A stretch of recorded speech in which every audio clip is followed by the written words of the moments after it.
Ben McKee, West Rucker, Go Vols 24/7 here inside of Thompson-Boling Arena at Food City Center following Tennessee's very frustrating 63-59 loss to South Carolina on its home floor. Simply put, nothing went right for Tennessee tonight. Nothing did, Ben. I mean, it was one of those games we've seen Tennessee sort of do this a lot in the past. And we've seen recently this season, we've seen Tennessee flirt with games like this, with these kind of starts, but they dig their way out of them, right? Like Connect gets going, then everybody gets going, the crowd gets going. It happened again at Vanderbilt just a couple days ago. The difference tonight was that they just never got out of it. South Carolina did a beautiful job shrinking the game. That was an excellent game plan from South Carolina, and they got what they needed on both ends of the floor. But that team should not come here and win. And it did because Tennessee could not make layups and it could not make free throws. You miss 10 or 11 layups in a game, you go 12 for 20 from the free throw line in a game, you deserve to lose. Like, you deserve to lose. The basketball gods give you what you put into the game.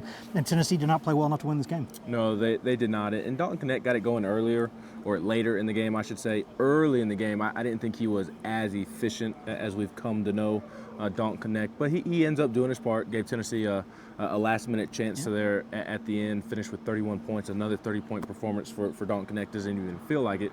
But I think the thing that stuck out to me the most is Zakai Ziegler and Jonas Adu. I mean, they just simply played poorly, and when those guys don't play to their ability and play to the level that they've been playing, it's going to be tough for Tennessee to win. Yeah, I think I mentioned that at some point during the game, either in conversation or talking to somebody or putting it on the board somewhere, but you take for granted how well Zakai Ziegler plays in almost every game. Even when it doesn't always show up in stats, you just watch the game and you see how much he controls a basketball game, right? You see both ends of the floor. He's the head of the snake defensively. He does so many good things offensively, makes good decisions with the ball. And then Adu does what he does and puts you around a double-double just about every game. And tonight, Adu misses a couple bunnies in the first couple minutes. They were sluggish, focus wasn't quite there. I can't answer that. Rick Barnes couldn't either, and I can't sit here and answer that right now. And then Ziegler just never really got it going. You kind of expected every media timeout, like, okay, it's going to happen, and it never did.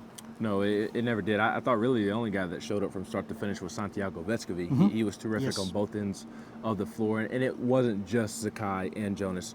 Jordan Gainey, Jemai Mashak, they both combined for a big whopping 0 points, struggled to get going. I thought Tobe Awaka and JP Estrella provided them a nice punch off of the bench, but Rick seemed to think the entire post play was not good tonight. He flat out said that during his post-game press conference. But when you go down 7-0 very quickly because of some missed bunnies, yes, you were able to come back and take the lead, but as Rick said, that kind of set the tone there when you're missing bunnies, and then over the course of the game, leaving so many guys open from three because of some poor decisions when switching.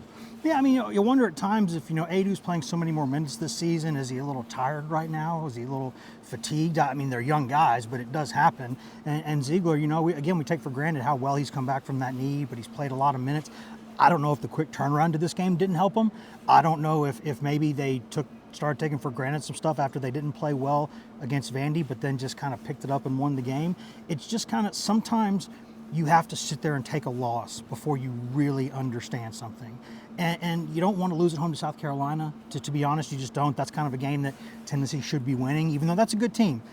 That's a game Tennessee should be winning. And if you want to win an SEC championship, you can't afford to lose games like this on your home floor. So now you got to go make up for that. You got to go win at Rupp. You got to go win. You got to beat Auburn when they come here later. You got to go down to Alabama and win. There's some things you got to do now.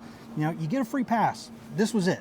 And if these players, take a little bit of that humble pie from this, I think they'll be fine. But they're going to have to understand that they deserve to lose this game. Yeah, and I quite honestly, I do believe that this was kind of fluky in terms of I don't think that all of a sudden there should be red flags being waved around Knoxville and the doom of the team is coming and this is the same old Tennessee basketball team that we've seen the last couple of years. I think in hindsight down the road we'll look back and this just kind of be a fluky performance that does happen over the course of a long basketball season. But the proof will be in the pudding, and they certainly have to go out and prove that. Mm-hmm. And like you said, they do need to learn from this. It kind of feels to me like it's a team coasting to the Kentucky game or coasting to March, and you can't coast. Maybe in the NBA, turnaround, play a physical team. Just didn't bring it. No, maybe in the NBA with 82 games you can coast here and there, but when you have 30 games and you're chasing an SEC championship, no time to coast, and I think that's what Tennessee has been doing over the last couple of games. But we will see a big one coming up this Saturday in Rupp Arena. of course, we have plenty of coverage up at GoVols247.com. He's Wes Rucker. I'm Ben McKee.